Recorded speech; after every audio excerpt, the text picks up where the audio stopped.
In this video, I will show you how to enable dark mode on TikTok. This feature is incredibly useful, especially when using your phone at night, as it helps reduce strain on your eyes and improves your overall viewing experience. To get started, follow these simple steps.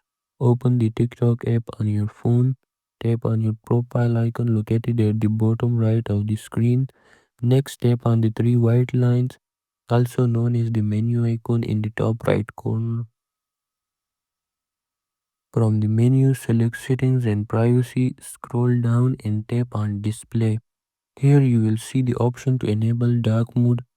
Simply toggle it on to activate the feature. For even better results, you can toggle on TikTok dark mode with your phone's system settings by toggling on the Use Device Settings option.